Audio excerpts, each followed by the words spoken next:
Hi, thank you very much. It's good to see you all here tonight. I'm Eric Banks. I'm the director of the New York Institute for the Humanities at NYU, and I want to thank Francine and the Maison. We would love collaborating with you. It's always such a pleasure and such a treat. And I want to thank everyone at FSG as well for helping us put together tonight's evening, which will discuss Michel Houllebecq and the brand new translation of Submission. And we're fortunate tonight to have the translator sitting directly to my left, Lauren Stein, along with a terrific panel that we've brought together tonight to discuss Houellebecq and the new novel. I'm just going to very quickly introduce everybody, starting on my far right is Adam Schatz, a contributing editor at the London Review of Books and a contributor to the New York Times Magazine, the New York Review of Books, The Nation, and other publications.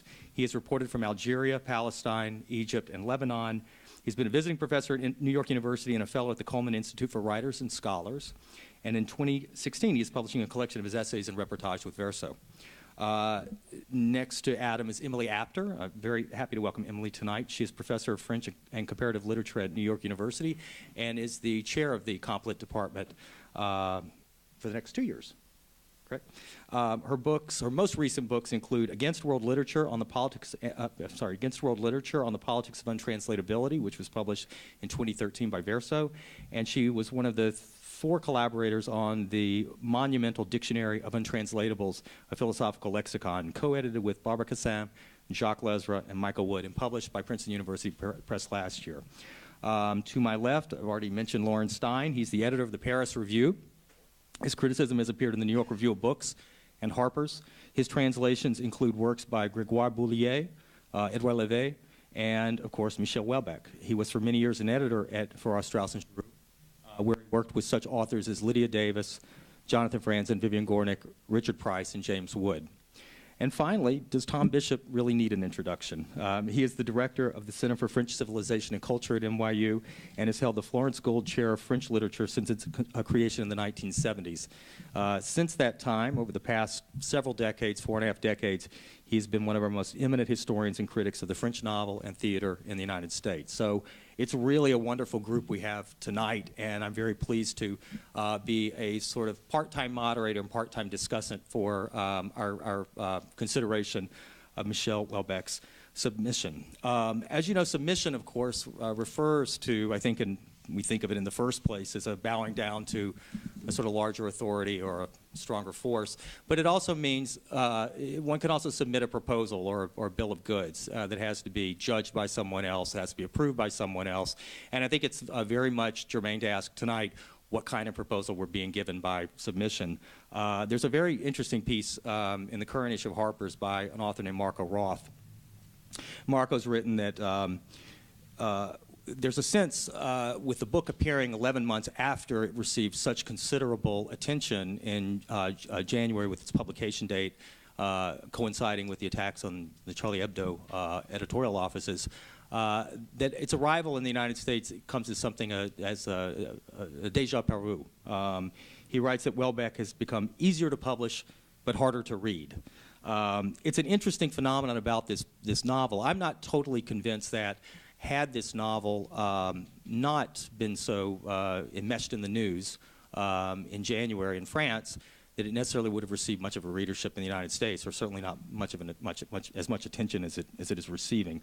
However, it did receive, as I said, quite a few advance reviews when it was first published in French, which is quite unusual for American publications.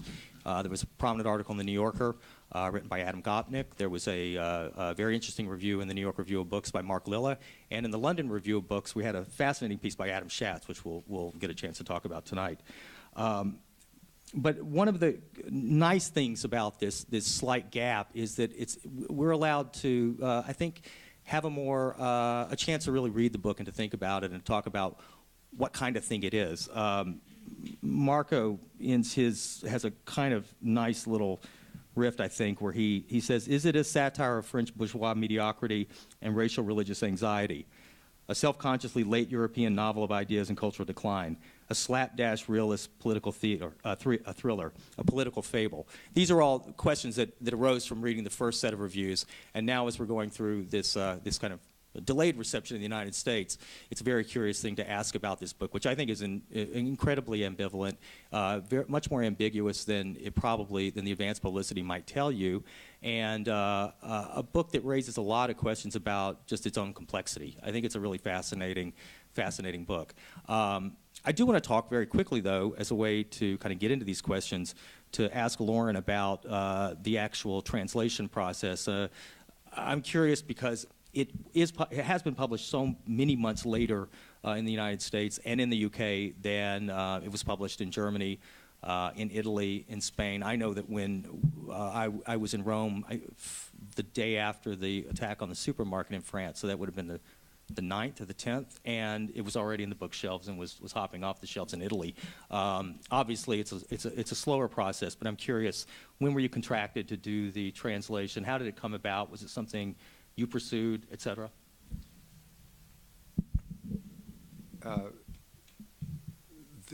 Submission actually came to me in a roundabout way.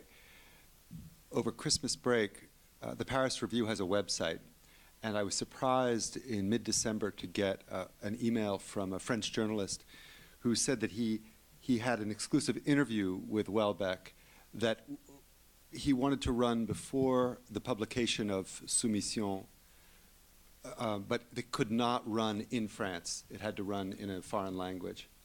And I translated the interview hastily before Christmas dinner or something.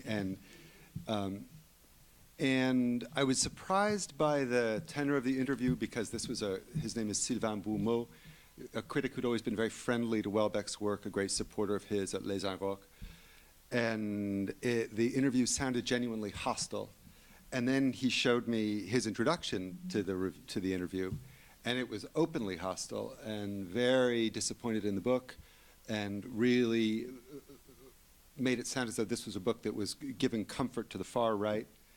And we didn't print his introduction because the Paris Review doesn't do criticism, but parts of it turned up in his own review of the book for Mediapart.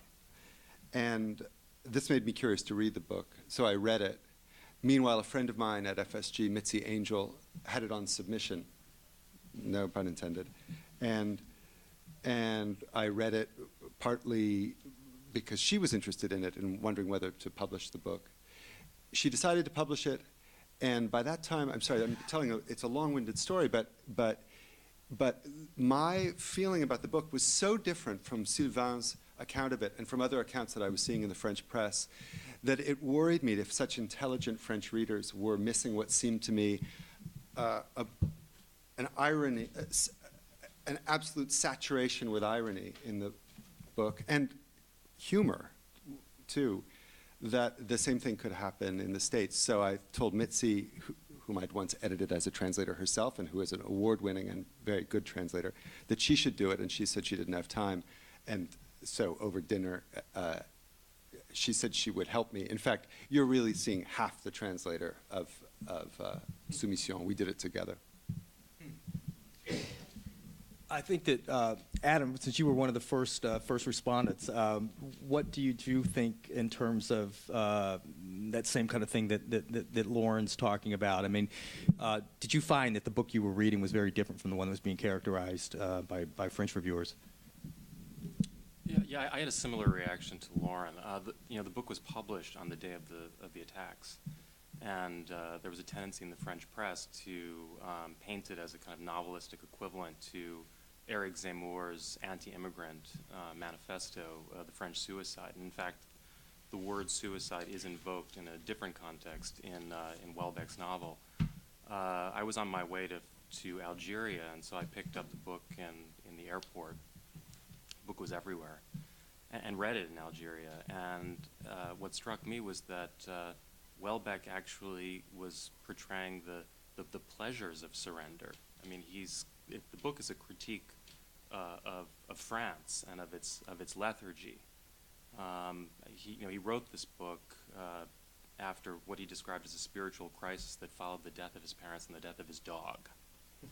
And Welbeck being Welbeck, he saw this as a much more general civilizational crisis, and in fact originally thought that that the novel would conclude with François, the hero, converting to Catholicism while looking at the Black Madonna. But he realized Catholicism, the Church, could not fill that role, and he had this, in my view, phantasmagorical notion that somehow Islam is a more confident religion and could do what Catholicism can no longer do in France, namely provide it with a solid sort of moral foundation, conservative values, return to patriarchy, and so forth.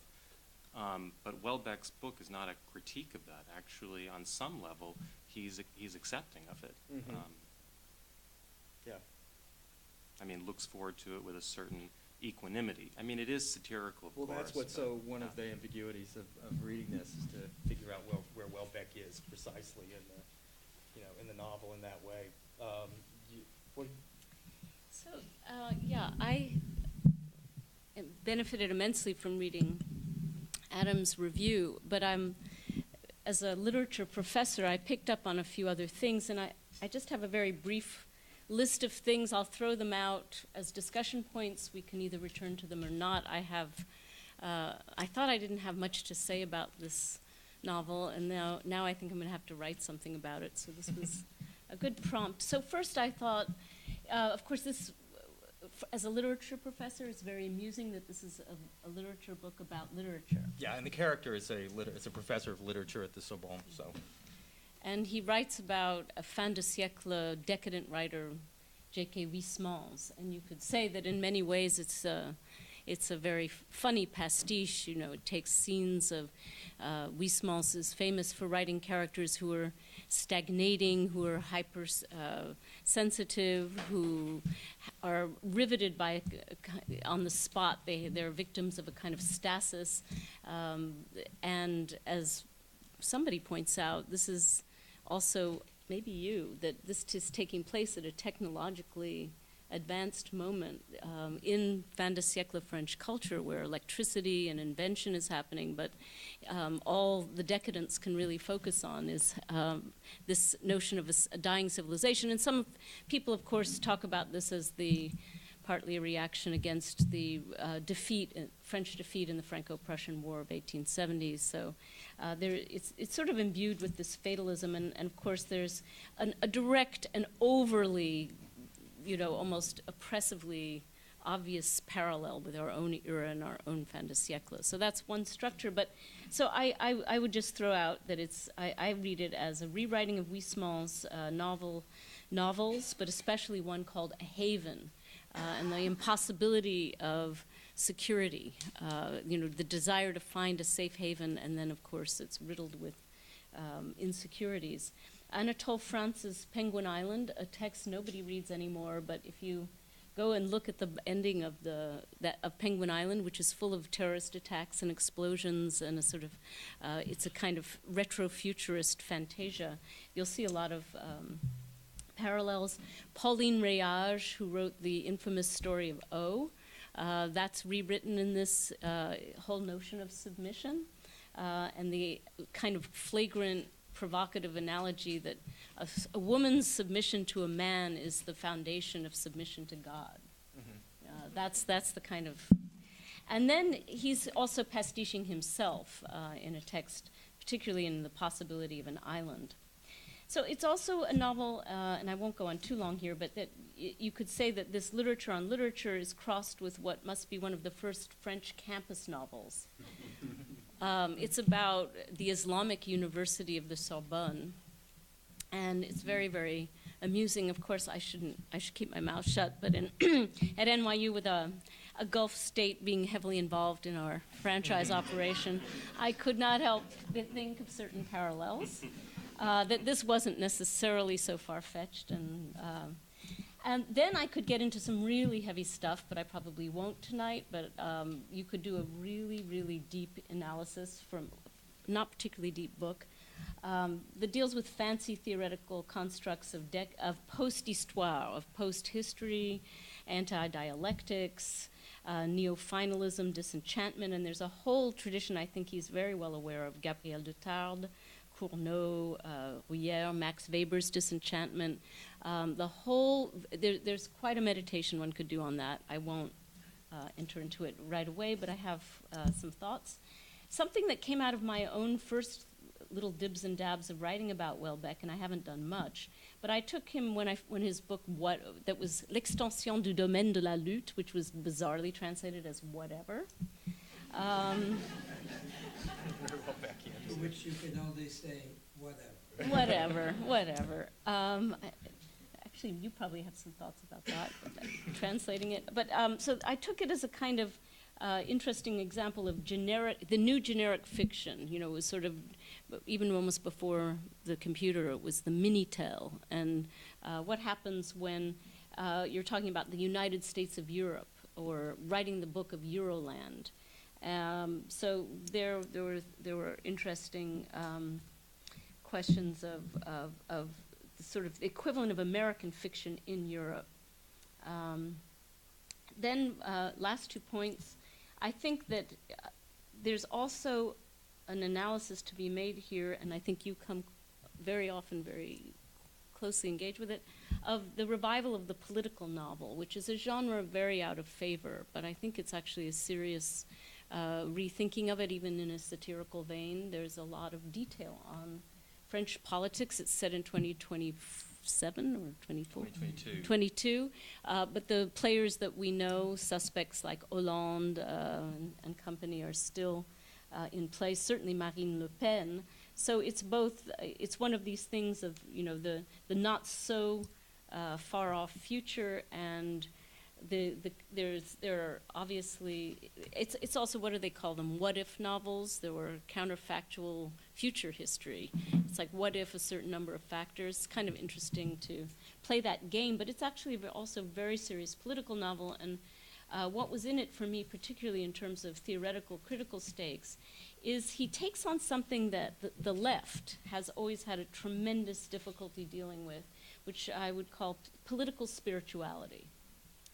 And though he doesn't, he's guilty in a sense of the view, and he's very guilty of this kind of monolithic Islam, which Western writers fall into all the time, which borders on Islamophobia. He does pinpoint the issue of the desire of the militant, the kind of transcendence of apathy and anomie, the kind of thing that was evoked by Genet's Prisoner of Love, when he evokes the Palestinian fighters, or that Foucault romanticized at the time of the Iranian Revolution, where he really sees, he's reading things like Ali Shariati, who was a major thinker of the Islamic Revolution and a martyrdom, and but where Foucault is seeking out, in a positive mode, a kind of revolutionary transformation, steeped in militant self-sacrifice and sort of ascetic modes of existence. Houellebecq is parodying the scenario of what Mark Lilla in his review calls slouching towards Mecca. And I would say he's also parodying the kind of solemn Western take, and I don't want to offend anyone because I'm a Stephen Greenblatt fan, but if you look in the New York Review of Books, he has this sort of travelogue on Islam when he goes through Iran. And all he sees are martyrs everywhere. I mean, where there are obviously pictures of martyrs on the trip, but he says everywhere he looks there are countless grim icons of the Islamic Republic. And this just sort of is a kind of typical Western way that Islam is talked about. So I think it's kind of going in all of these different directions. Okay, well, that's a lot of things on the table to talk about. And before we dive right in, I think I do want to ask, Tom, you're sitting down there at the end, and you look a little bit, you've thrown out the word whatever, so why don't I bring you in and ask you? Do you want the mic? My contribution. Do you want to give mine? I'll just say a couple of things, but not at all relating to what Emily was saying. First of all, a matter of a recollection, which is, my memory is very different from Francine's memory, who remembered Houellebecq here in this room as being not provocative. I actually was here twice, and maybe my recollection is of the other time. I have never met anybody more provocative, less, I mean, he was the most provocative person I've ever met. I mean, he sat here challenging anybody to do something interesting. It was really appalling. I found him reprehensible in his behavior in this room. That said, I'd rather talk about the book. Now, the book troubles me, and you know, I need to ask a question relating to this book. The question being, what's it all about? I'm not used to asking what's it all about, because I work with Beckett and the French New Novel, and what it's about is really not what it's ever about. So that's not something I ever ask. But in this book, of course, you have to ask, what is it about? And I found it very difficult. I mean, many things have been mentioned in the few minutes we've been together. Irony, sure, it's ironic, but it's not only ironic, and at the same time, it's also serious. The trouble is, the book is written by a narrator who is totally depressed. And as a result, I find the book totally depressing. And therefore, it's not easy to know whether what he's writing about should be taken seriously, should be taken, at face value, or should it be once removed, or maybe 10 times removed. Or maybe it's all of those things. But I find it very hard to know what it's about. It's certainly not about France, in the book, France has elected an Islamist government, democratically elected. You'll have to read the book if you want to know more about it. I mean, it's just too complicated, or maybe it'll fall short. But that is what it's about. It's also about that. It's also about 20 other things. Mostly it's about our narrator being bored, screwing himself to death, not being able to really manage to screw himself to death, and so those are the major themes of this book. And typical Houellebecq novel. Typical Houellebecq novel. The only reason we are sitting here talking about this book is because Michel Houellebecq writes very well. He is a good writer. But a good writer also has to have something to write about. And there I have some problems with this. And I'm not sure if what he's writing about in Lauren's very fine translation, we are talking about Houellebecq's dick. And Oh, I love the part about his dick. well, it's all over. What do you mean the part about? Every page. She's on every page. Is there any page that doesn't talk about now his into dick? Vilmar. Anyway, Now I'm blushing. that's not enough. That's not enough. Maybe it's enough for somebody, not enough for me. Anyway, that'll hold me for a while. Well, I think you got the dick parts with a lot of humor, by the way. They really come off very well in translations. Kind of sweet. Yes, it does. So congratulations on that. That's But I true. think that, I think he plays that tension between trying to figure out what it's all about and where he is in the novel and where he is not in the novel, I think, more successfully in this novel than in many of his other ones. I actually found that tension to be much more productive in this novel than most of the other ones I can think of. It jumps off you there's I think even the worst Houellebecq novel has a 2 or 3 page run that is just fascinating and incredible and smart and weird, and it makes you think differently about what you're reading. And one of those moments of ambiguity is in the very first couple of pages, where he's describing his strange relationship, Francois, this literature professor, to Huysmans, and he says, "So it goes in the remaining Western social democracies when you finish your studies, but most students don't notice right away because they're hypnotized by the desire for money, or if they're more primitive, for consumer goods. Though these cases of acute product addiction are unusual, the mature, thoughtful majority develop a fascination with that, quote, tireless Proteus, money itself. Above all, they're hypnotized by the desire to make their mark, to carve out an enviable social position in a world that they believe and indeed hope will be competitive, galvanized as they are by the worship of fleeting icons, athletes, fashion or web designers, movie stars, and models. Okay, standard Houellebecq, whatever. And then you skip down, though, one graph after that, and he says, he's talking about the life of Huysmans. I think it's just an incredible passage, but also it's a very strange passage. He talks about, very quickly says that he wrote for the course of his career. He talks about how much he's written. And in that time, he had managed to write books that made me consider him a friend more than 100 years later. Much, maybe too much, has been written about literature. I know better than anyone. I'm an expert in the field. Yet the special thing about literature, the major art form, and that's in italics, of a Western civilization now ending before our very eyes, is not hard to define. Like literature, music can overwhelm you with sudden emotion, can move you to absolute sorrow or ecstasy. Like literature, painting has the power to astonish and to make you see the world through fresh eyes. But only literature can put you in touch with another human spirit as a whole, with all its weaknesses and grandeurs, its limitations, its pettinesses, its obsessions, its beliefs, with whatever it finds moving, interesting, exciting, or repugnant. Only literature can give you access to a spirit from beyond the grave, a more direct, more complete, deeper access than you'd have in conversation with a friend.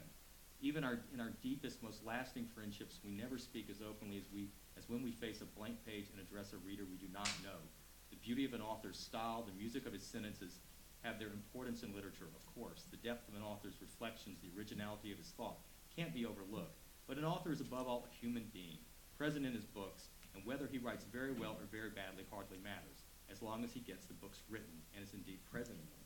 And that is a passage of total bullshit, but also this incredible belief in literature. And whether that's Houellebecq speaking or Francois is impossible to tell. It doesn't matter. Tension in this. I agree. That's a beautiful passage. Yeah, Leave really out the last line, which I will cross out, but the rest is terrific. And the only thing is, it's a set piece. Yeah. It's a great. I underlined it too, but it doesn't relate to anything in the book. I mean, there's It's a nothing else. complete send-up. No. Yeah, That's the way I not would it's the almost a parody of the book he's writing. This book. No, It's really I think he fascinating. really believes that. I think that's a fine statement. Yeah. Yeah. No, and No, well, yeah, but I think it's supposed to be hilarious because he's just told us that academia, literary criticism is an appliance of the luxury industry. All of the people who have literature degrees work in Hermès and Céline, and then he talks about he even turns Huysmans into a lexical branding advertiser, right? He says, it's like product placement. He says, it's about the aesthete who sells literature via epithets worthy of a restaurant rating guide. That's me, I'm sorry. But then I was wondering how you translate the woe-begone cheese was le désolant fromage. The redoutable sol redoutable, you translated grievously. I really don't agree with that one, but but anyway, but the point is that there are these little epithets that you would put in a restaurant guide, or sometimes it comes up if you ever have where they give you the menu for the English speakers, Yeah. and you see that it's like flying chicken wing or something like that. But the point is that there are these hilariously over-the-top epithets that are part of the commercial apparatus, and so this high aestheticism But that's why I is say this is a reduced set to. piece that doesn't relate to anything else. But it's a fine piece of writing, and I think it's a good defense of literature. But could you believe him in that frame is what I'm asking. I want to go back to something that Tom was saying earlier about what is this novel about. You mentioned the new novel. You're a specialist in Robbe-Grillet. Houellebecq attended the same school as Robbe-Grillet. He was, I think he was studied agronomy or engineering, and he despised his work, found it just terribly boring, and was determined to write the anti-Robbe-Grillet novel, a novel that was about something and that had a plot and so forth. And so the question is, well, what is this novel about? And there's one respect in which I find the novel, I do find the novel troubling, although, as I've said, I don't think it's particularly Islamophobic. and that is that the novel's anxiety about Islam as this monolith is reflective, in my view, of a tendency in France to talk about Islam as though it's this abstract force, and to talk about quote-unquote Muslims, French citizens of a Muslim background, as if they were a monolith who would necessarily be supportive of a group like the Muslim fraternity. In fact, Houllebecq, in interviews, has said that he believes this. He believes that a Muslim party makes a lot of sense in France, which is, clearly not the case. But do you believe what he says in interviews? No. Well, I mean, yes, it's true. He likes to play games. No, that's certainly true. But I think he writes about it with a certain degree of apparent sincerity in the book. And I mean, this is a book about Islam with no Muslim characters, really, except the prostitute. The most significant Muslim figure in this novel, aside from the leader Ben Abbas, who's mostly off stage, is a former nativist intellectual, a right-wing intellectual named Robert Rediger, whose name actually is a reference to Robert Redeker, an Islamophobic journalist who had to go into hiding after making some vituperative remarks about Islam. So Islam is represented mostly by white French people who have had the good sense to convert, right? Furthermore, this is a novel about Islam where there's no discussion at all of France's history of colonization. There's a reference to Charles Martel and to the Battle of Poitiers, no reference to Algeria. And so much of the anxiety about Islam in France has to do with the memory of the Algerian War, not mentioned at all in this novel. Yeah, because it's a strange aspect of the novel. I'd like to bring up something. There's something very interesting stylistically, a little puzzling. The last 4 pages of the book are written in the conditional tense. Why do you think that is? What does that mean to you? I found it puzzling. I tried to make, I think maybe I can make some sense out of it. But anybody think about that? I thought a lot about the ending in terms of the question. No, of okay, conversion. let's just for a minute talk about the conditional. Conditional, okay. The whole thing is in the conditional. All of a sudden, he's converted to Islam. Our hero, Well, actually, Dick, he hasn't yet. The conversion is what's Yeah. in the conditional. Yeah. The reception would be a much longer affair. No, he has converted. Oh no. No, he I think hasn't. He has. It hangs in the balance at the end of the novel. No, I think he has. It seems as though he's the about to reception convert. hasn't happened yet. And my God, we will have to parse this like the Bible, for God's sake. Okay. Maybe it hasn't happened yet. Okay. Well, you were very close where you were at, Lauren. Yeah. How did you handle that? Well, Talk about that in France. What, it's pretty clear, you're right, it's pretty clear what's going to happen. He's just seen a colleague who's an older colleague who's been given a young wife for converting. In exchange for converting, he's able to go back to the faculty, and he has a young wife. And Francois is very impressed by this, and so he talks to the head of the university, this convert, this right-wing nativist, now is a Muslim convert. And he says something like, I would let a few weeks go by, and then I would go and I would do the ceremony and I would be a Muslim. And the last line is something like my father before me, I would be given a second chance. I'd have a new life that had very little relation to the old life I'd led before. And that's the end of the book. And it makes sense to me that it's in the conditional because it makes an intuitive sense that it would be in the conditional because I think it's at this point it's so silly. I mean, the premise is just so goofy that It's pretty goofy. it's very goofy, and I think that's a way of acknowledging the goofiness of it. That makes sense. Although the last time's really devastating. I would have nothing to mourn. I would have nothing to mourn. Yeah. Well, it is a depressive book. Yeah, it is. And the way that it acts as a comic novel with this incredibly depressed protagonist is really interesting as well. But the other way you could say is that he's taken on something no one wants to talk about, which is but it's in the news everywhere, which is what's the appeal of,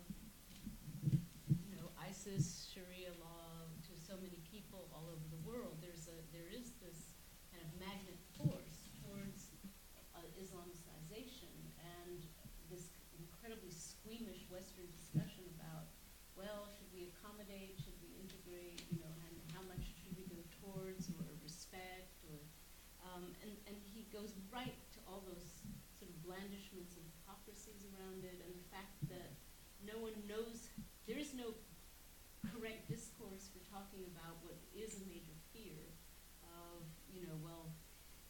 and how this spikes the right wing. So the whole question of secularism versus religion right now, which is like the huge issue, the fact that there's a sort of impasse for talking about it, what he does farcically, in my view, is create systems of conversion. So, in other words, distributism, which is the new economic form of Ben Abbas, which is this form of state capitalism, becomes the answer to the failing of neoliberal economics. Do you find this to be a right-wing novel? That's a good question. It's a hard question, because I don't know if he has a position. If there is a position, I think because of the irony. You can't really take this au premier degré. You could read it that way, but I can't read it Well, that way. when you have a runoff between the Islamists and Le Pen, there isn't much choice, is there? And he makes merciless fun of the socialists and Beirut. of Bayrou. Poor Bayrou, my God. But that's in a kind of grand tradition of political caricature, which you see Sure. over and over again Sure. within, Sure, the French tradition. So absolutely. But- it seems to me that these questions of happy conversion are hilarious, but that's what's very troubling. So instead of having lots of mistresses, you simply have polygamy. Polygamy solves it. You sort of get it all, and there are these equal signs. For the boys. Without sure. deceit, too. Without deceit, right? Exactly. Without the hypocrisy of saying it's something else. So politically, this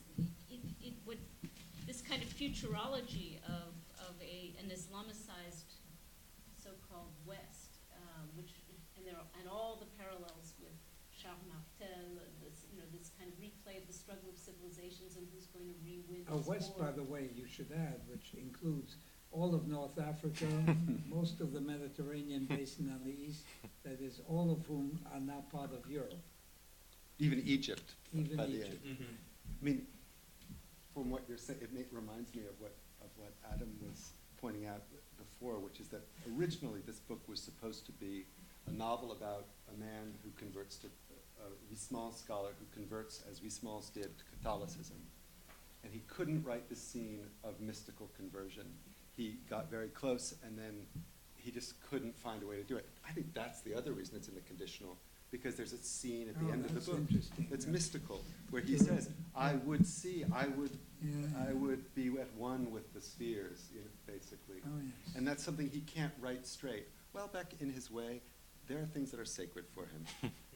Dick though he be, he's sacred, and he won't Sacred. write. That's sacred, and he won't write. He won't. There are certain things about religion that he won't write.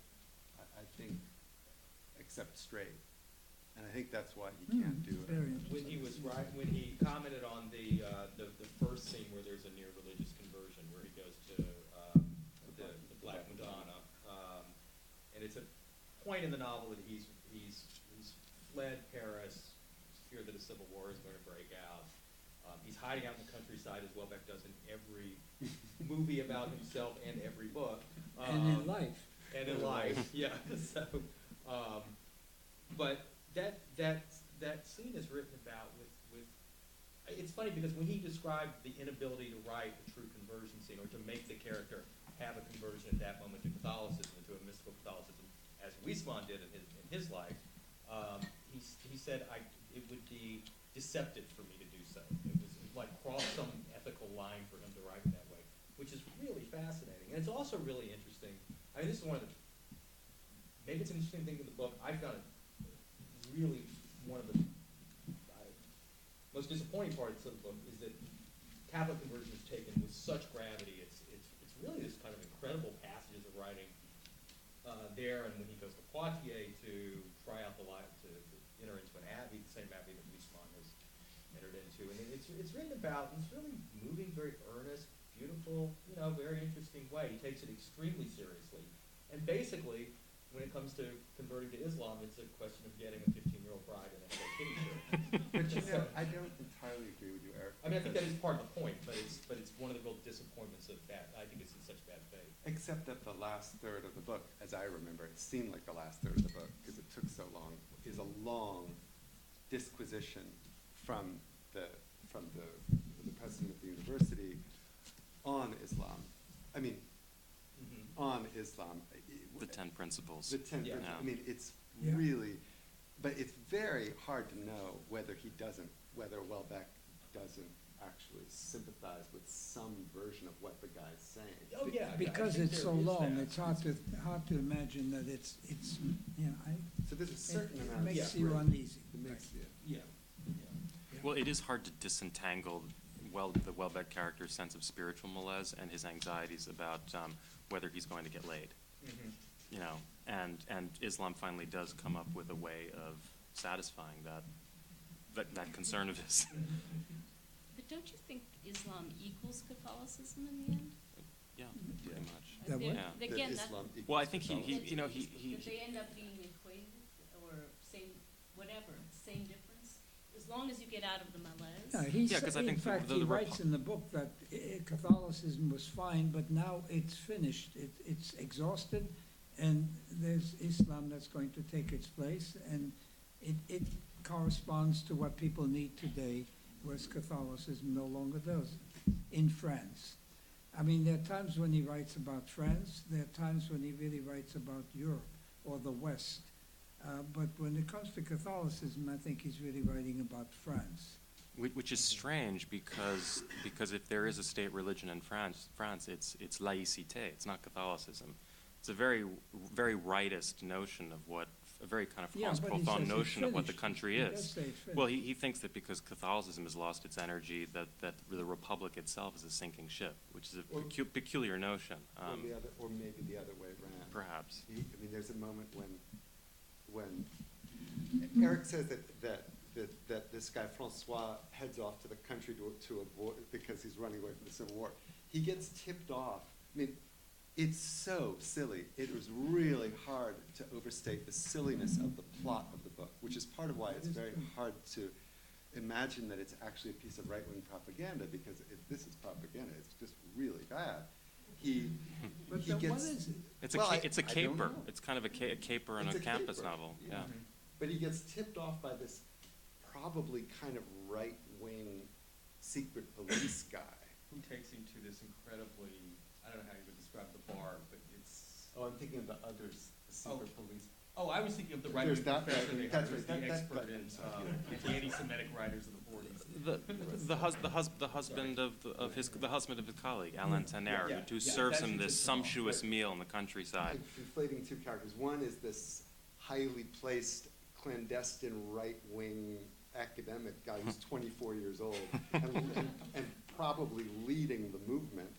And then the other guy is a devoted but conservative, retired or recently fired, both secret police, head of secret police, who's an expert in anti-terrorism.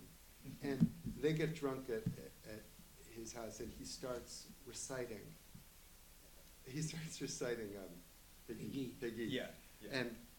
And Long passages of thinking. long passages of very, well, there's this moment where Francois says, where the police guy says, you see, in that stanza, Peggy had to put God in there because the idea of the Republic already didn't have enough prestance, it didn't have enough, I forget what word, it didn't have enough dignity to make the poem, to make the idea of death in war dignified. So he had to put God back in there. So the question of which comes first, the death of Catholicism and the death of the Republic, they're sort of, it's hard to know. They're both kind of out of steam. Well, this might go back to what you're saying, because clearly it's taking place on so many levels, and the plot is so preposterous in many different ways. Although I just wrote something, I said, we can call this plot preposterous, but then we have people running for the Republican nomination who are a failed casino magnate and a neurosurgeon who doesn't, has to point out that a Muslim cannot be president of the United States. So perhaps it's not that preposterous, but it does make you wonder: are we sort of overthinking this book in certain ways? Finally, what is this book? What is it that we're? If it's a caper, why are we all sitting here talking about it? I think the novel's a symptom. It's a symptom of the confusion, the intellectual and moral confusion of France right now.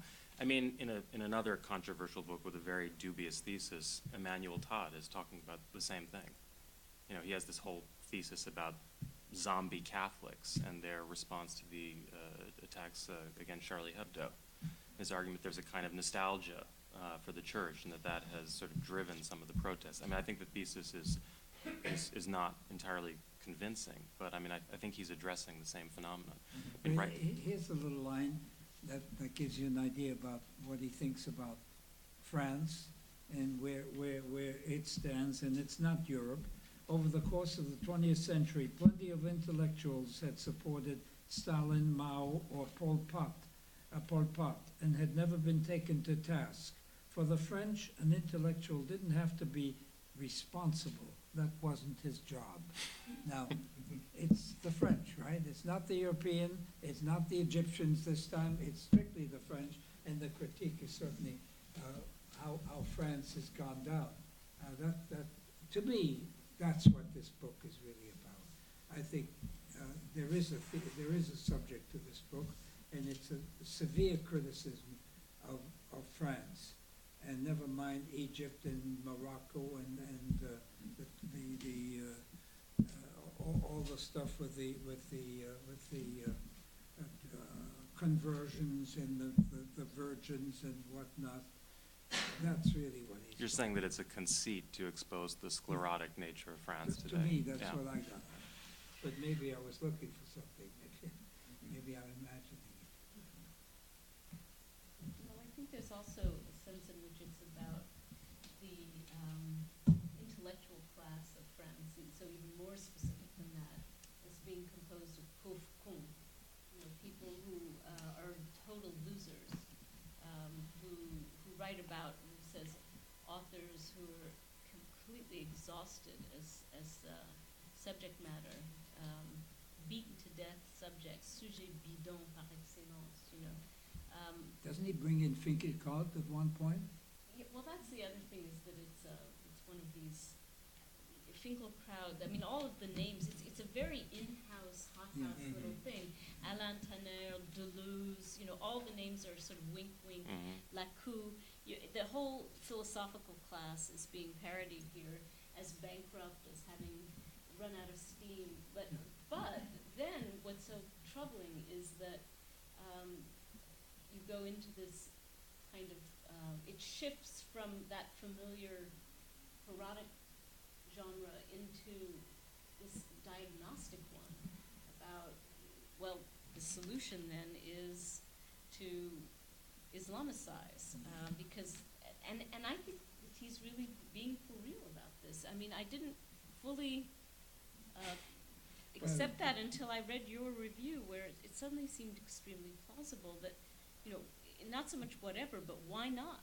Why not that if everything else is so vacuous and bankrupt? That you might as well be persuaded. And by the way, that's why a lot of people are being persuaded. There aren't too many good reasons not to, because it gives answers. Because now this gets difficult because it's such a caricature of what Islam is. I really think is right wing, or not even right wing, but just silly. Finkielkraut, by the way, along with Sarkozy and a number of other French intellectuals on the right added their names to a petition this summer denouncing the potential conversion of churches into mosques. So reality is playing itself out in a very Houellebecqian way. Do you have a sense of, has there been a reaction on the part of the Muslim community in France? Is anyone bothering to read it? It's a good question. I don't know the answer to that.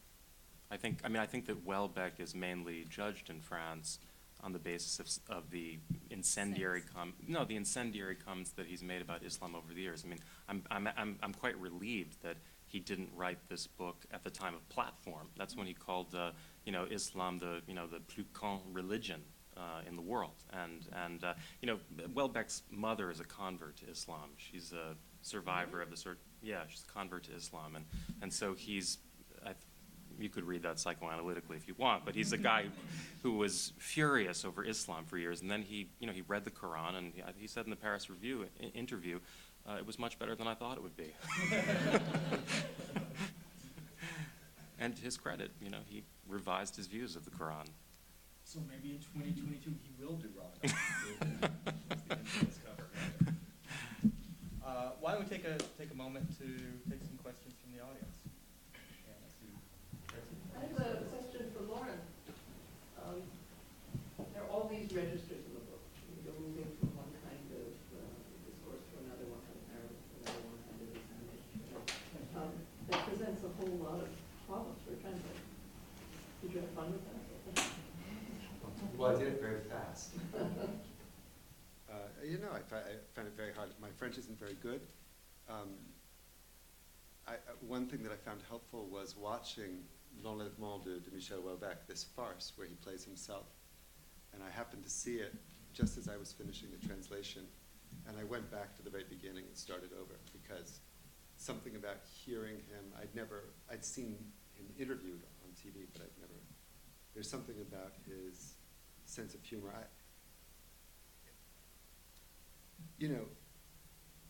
We probably wouldn't be here if not for the killings, but I would have enjoyed translating it. And apart from being a caper and being a book with a depressive, unreliable narrator, which I always like, there's something in the texture of the book that Houellebecqian. And you go down the street and you see stupid things. It's not just French professors, but there's a kind of stupidity that he is able to animate in his characters that is a stupidity that we recognize in ourselves. And he doesn't pretend that it's not stupid, but it's very hard to deny it absolutely. And I think that's what makes me love him. And that passage at the beginning about it being the writer's job just to be present, whether he has good ideas or bad ideas, or whether he can write well or badly. A question that's often asked about Houellebecq, whether he can write, because he's klug, he's really tacky, vulgar. I think that that's a joking self-description. I mean, I think he's saying, I may not have much to say, but I'm going to say it. So it was fun. So you have an unreliable narrator and an unreliable writer, or maybe a reliable writer. But I'm curious, we talked about this a little bit earlier. Do you feel that the Houellebecq of the kidnapping of Michel Houellebecq is Houellebecq or Houellebecq playing Houellebecq? This is the right. Exactly, whatever. David, and then this sort of touches on what I was thinking, which is that I was really struck that everyone here is talking about the book in two ways that usually don't come together. There's the what does the writer think, and then I'll know whether to give them a gold star or not. And that is usually categorized or sort of thought of as this sort of shallow, unintellectual, like Amazon review, 1 star, there weren't any sympathetic characters kind of thing. At the same time as there's this quite intellectual consideration of the text itself in the way that many of us learn in school, you're supposed to ignore the author's opinion and just sort of look at the text. And I don't know, I was just really struck that something about this book is preventing that split from happening. That, you know, it seems like no one in this room can avoid saying, but what does he really think? As though that's going to answer our questions.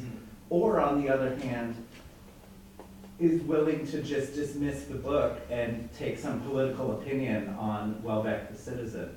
So I'm just struck that I haven't sort of seen that crash before. I'm wondering if you think that's specific. Okay, I was going to say yes. There you go. I think I'd probably be on the least biographical side of the panel here, and be more interested in it as a series of symptoms or sort of, it's as a very interesting kind of intervention in politics. We have various kinds of blockages in terms of how to talk about things that this novel, in criticizing it and reacting against it, kind of flushes out. So I'm not particularly interested in Houellebecq, the person. But even when we talk about Houellebecq, we're talking about Houellebecq in quotation marks. I mean, we have no idea what Houellebecq is actually like. We're talking about him. He's an actor. He's performing himself all the time. All the Houellebecqs. He is a text. Talking about the film, so. And by that same token, in a way, this isn't really a novel. It's really a cultural event. The whole thing is part of a. It's both. Yeah. It is a novel. Yeah, but you know, I don't think we receive it like a novel. I think anything Houellebecq does now is something in a different zone. It's some kind of a cultural event. But you know, for a cultural event, it's surprisingly good as a novel. I mean, I know what you mean, but I read it. I hadn't read any of his novels in a while. I'd gotten bored. Eric said in his review, his provocations have been more interesting than though I like the Map in the Territory. But he's not reliably interesting. And when I read this, and it was before the shootings, I was sort of surprised that it had some of the virtues. In fact, I came to like the book a lot, but at first I thought for a cultural event, it's a pretty good book. He's also a great sociologist of French life. I mean, he really captures the surfaces of modern France. The universities, the dinners, the takeout. I mean, There's even that The moment, wine labels, Yeah. especially. the baby He's a gourmand, narcissism, where yeah. he says he's been basically fired, and then he gets brought back and rehired, and you see this craven desire for recognition. He says, "Oh, maybe my first book really was that good," you know, and it's like, "Oh my God, he's gonna call." Bring him back in by offering to play on edition of Play Police on, Love, which yeah. somehow has never been done. It's so insane. Which actually hasn't been done. Well, no, I know. That's what's so brilliant about Houellebecq. That's curious. Anyway, I see two questions for you, and then also in the Christian. Okay, from what I hear about this novel, it makes me to recollect Leo Strauss quotation about crisis of modernity. I will read it in a moment. And my thought is that with regard to discussion, the question, what is this novel is about, it's maybe not the answer, what is it all about, but it might be cause why it came to be written. Here is the quotation. The crisis of modernity reveals itself in the fact that modern Western man no longer knows what he wants, that he no longer believes that he can know what is good and bad, what is right and wrong. To me, that thought, how to say, embodies the cause of all that I hear happening in this book. Does it make sense, my reading, or what do you think? Is it really about crisis of modernity, or the book was written because of that crisis, or it's wrong observation? Well, I think there is a sense of spiritual desolation at the heart of all of Houellebecq's work. I mean, the description, the account that you gave could apply to almost any of Houellebecq's novels. Yes. He's just moved back the timeline. I think someone says, you know, when you first look at Houellebecq, it's the 60s that are the disappointment. By now, it's the Enlightenment.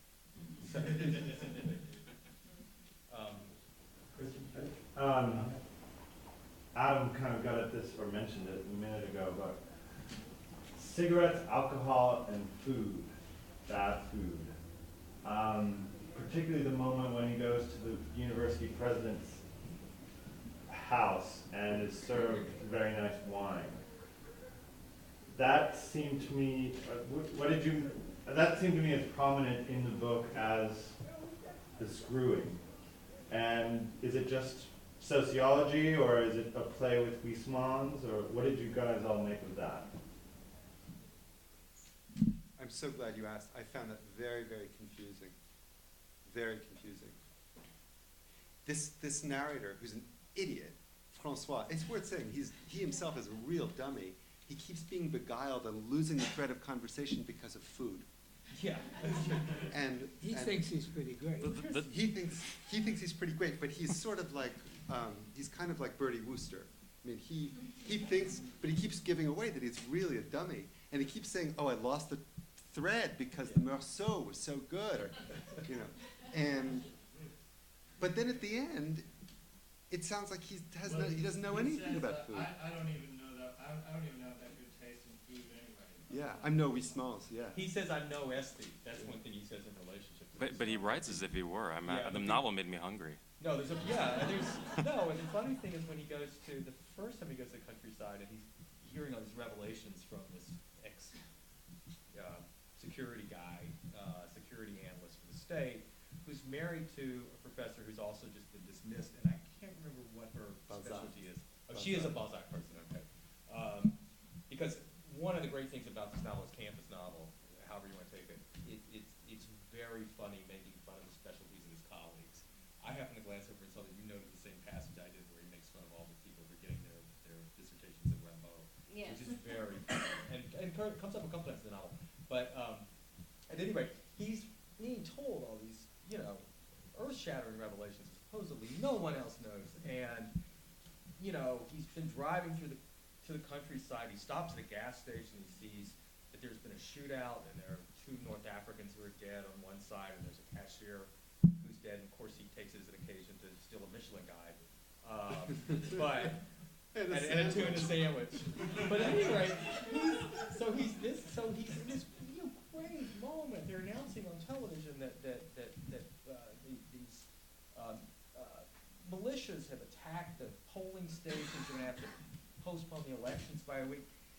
And he goes on. He goes over to the people's house, and the narrative is continuously disrupted by, oh my God, I can't wait to taste that pear brandy. And he goes on about the magnificence of the pear brandy, the magnificence, I think it's an asparagus dish she cooks, and of course there's a confit. I mean, it is so insane. But see, the that's where level I of couldn't help what's going on there is What's so going on to me is a complete send-up of every kind of style. That was, so the scene in the countryside is Godard's weekend, Yeah. Pierre Le Fou, right, where everybody is intent on having their holiday, but it's strewn with corpses on the road. Discreet and charm of the bourgeoisie. Discreet Yeah. charm of the bourgeoisie, crossed with a Huysmans moment, where suddenly there's this kind of, and it's all to do with writers outdoing each other in using recherche language to describe delicacies and Well, and he talks about essential Huysmans' experiences. language, and he's constantly requesting this one specialized dictionary. That's what he likes. Well, That was it's the Léon the Leroy. old order is crumbling, and they're still devoted to their Emily sensual said pleasures. she's released biographical, and you know, I'm not for biographical reasons, but that's what Houellebecq, cigarettes and drink more than food is what this man, I mean, that's what he does. He souses and he smokes endlessly. That's what he does. And Francois, And this that's what he most puts in sympathetic his moment, books. says, all I wanted to do was crawl into bed with a book, with a stack of books, a pack of cigarettes, and a bottle of alcohol.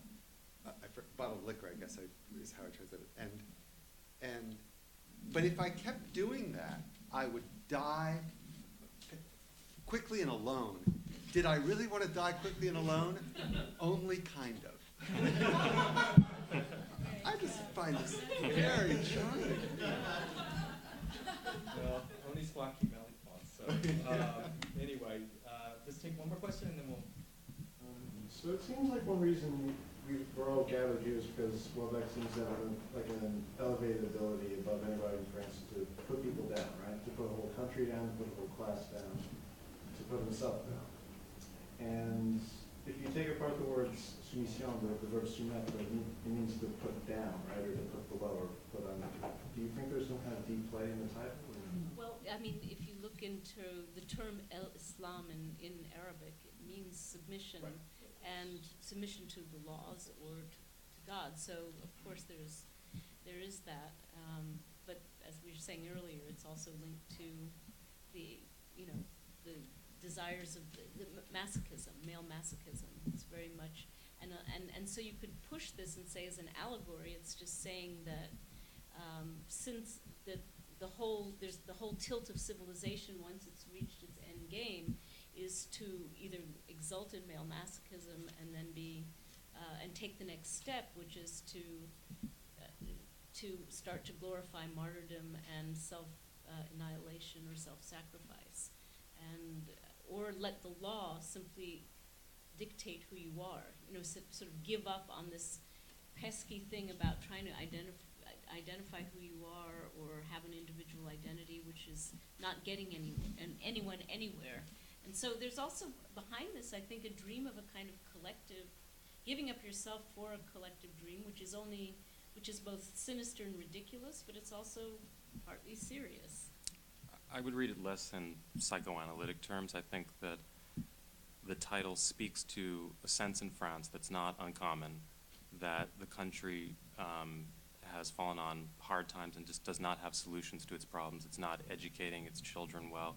It has not figured out how to integrate third and fourth generation French people of North African and West African origin, and this sense that, wow, maybe someone else could do the job for us. Hence this willingness to surrender to a superior force, and that I think is what Bernard best represents in the book, someone who can handle our problems for us. The compromise formation. Yeah. Well, we're about out of time. Yes, I was just going to say that Houellebecq shows a total context for contemporary life and politics in France. And so he focuses on food and drink and sex. He's a sybarite, right? And that's what he wants. And that's the reason why he might convert to Islam. He's promised with his stipend 3 wives who will cook for him, who will cook for him, who will take care of his sexual needs.